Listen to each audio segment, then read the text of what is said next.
iOS és una tecnologia que la vam pensar, va començar com un projecte de programari lliure fa 5 anys, on l'objectiu és facilitar com treballem amb l'ordinador a la gent que no és experta en ordinadors. És a dir, aconseguir que des de qualsevol lloc del món, amb qualsevol ordinador, aquí dins des del CityLab, amb un dels ordinadors públics, a casa meva des d'un altre, una biblioteca, qualsevol cosa que es connecti a internet, ordinadors mòbils i de més, poder accedir al nostre escriptori web dins un navegador sense haver d'instal·lar res i des de qualsevol lloc. Això què permet? Doncs que jo des d'aquí començo un document. El començo amb 3 persones més que he conegut aquí que estic fent un treball.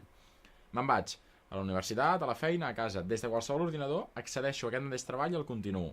Qui diu un treball, diu una foto, un projecte, una base de dades, el que sigui. De tal manera que és com el sistema operatiu, però des del navegador. I quan tanquem el navegador des d'aquest ordinador no queda absolutament cap rastre de tot el que hem fet.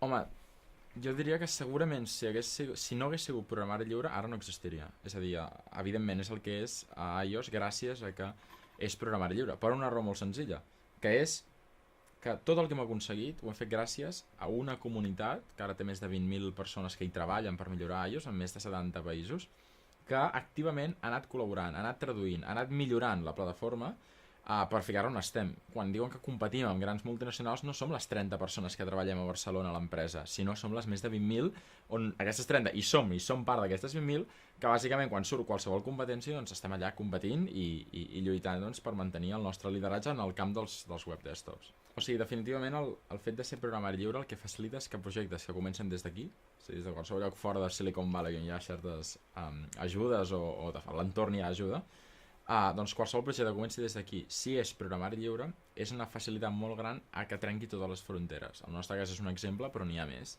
No n'hi ha tants més com n'hi hauria d'haver, però sí que hi ha alguns petits projectes que estan començant que gràcies a ser programari lliure, només amb una idea i amb molt pocs recursos, acabem explotant i estan a tot el món.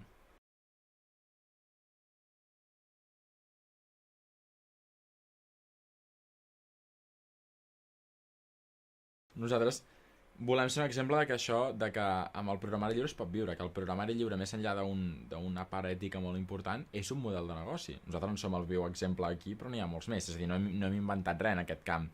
Hem copiat el model que pot tenir Red Hat o MySQL o molts exemples. Sempre és com ho enfoquis. Per exemple, el programari lliure sol ser la gran alternativa d'algun projecte. OpenOffice és l'alternativa a Microsoft Office. OpenOffice han tingut molts problemes econòmics, no poden subsistir, els ha de comprar una empresa, és un lío. MySQL ha sigut la gran alternativa a les bases de dades propietàries. Firefox és la gran alternativa a Internet Explorer, almenys al principi només, que era la gran alternativa, ara n'hi ha més. Linux, Windows. Doncs què passa? Que hi ha certs agents d'aquests que t'he comentat, Linux, hi ha Red Hat, que val 3 bilions de dòlars a la borsa americana. MySQL es va vendre per un bilió, 1.000 milions de dòlars diguéssim, als Estats Units. Tot això, hi ha grans empreses que s'han muntat, que tenen milers d'empleats que viuen exclusivament del programari lliure perquè l'han vist com un model de negoci. Altres, que senzillament és purament altruista en el sentit que no desenvolupen un model de negoci i ho creen en les estones lliures del temps que tenen d'altres feines. En el nostre cas, volem combinar-ho. Volem ser una empresa que fabrica programari lliure. Ara mateix iOS ja és el projecte de programari lliure més gran que s'ha creat mai des d'Espanya, des de tota Espanya, però no volem oblidar que volem viure d'això, volem ser capaços de que el nostre full time sigui gràcies a iOS i fent iOS.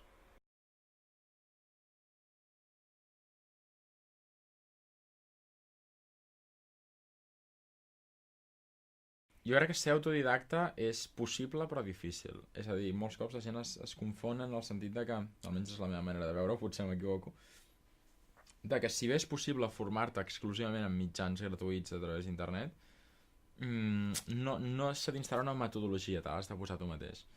Els llocs reglats amb títol oficial o no, universitats, escoles i demés, el que fan és professionals de l'ensenyament et marquen per on has d'anar. Això costa molt a través d'internet. Jo crec que estem en un moment on encara no està decidit, però que en pocs anys començarem a veure què acaba funcionant i què no. Jo et diria que si bé em van fer fora de la universitat, després vaig acabar fent un altre curs a un altre, vull dir, jo crec que combinar-ho és el millor. Jo vaig aprendre a programar exclusivament a través d'internet, però en canvi la part de negocis vaig aprendre a través gràcies a escoles de negoci. Estudis que funcionen en universitats i de més, combinats amb innovació i amb tecnologia, evidentment és l'explosió definitiva que necessiten per eliminar aquest debat que estem tenint, vull dir, és la manera definitiva de fer-ho.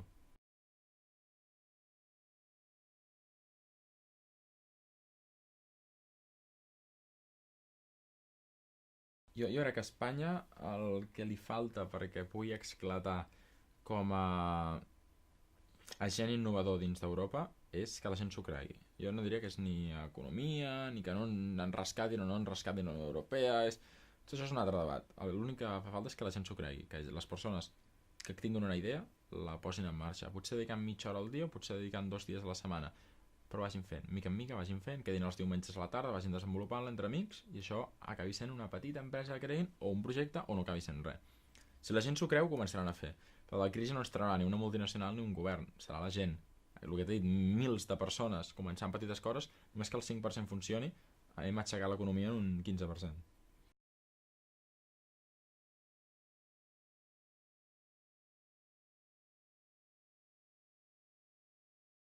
Nosaltres hem maltractat la història d'Aios perquè sempre s'explica que vam passar d'un poble d'Olesa, de Montserrat, a Barcelona.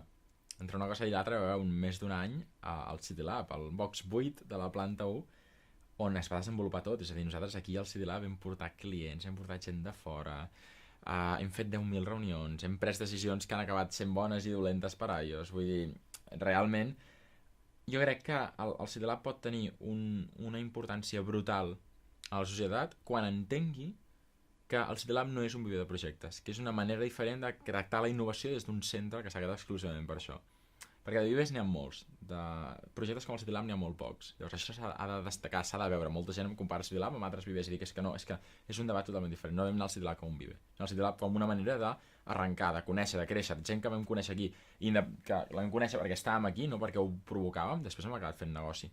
Llavors, és una manera de tractar-ho. Vam acabar fent un projecte pilot amb la gent que venia de públic i vam descobrir moltes coses que fallaven d'ells, perquè són persones reals, no són robots o persones d'una altra empresa que et fan un favor, gent que ho vol fer servir.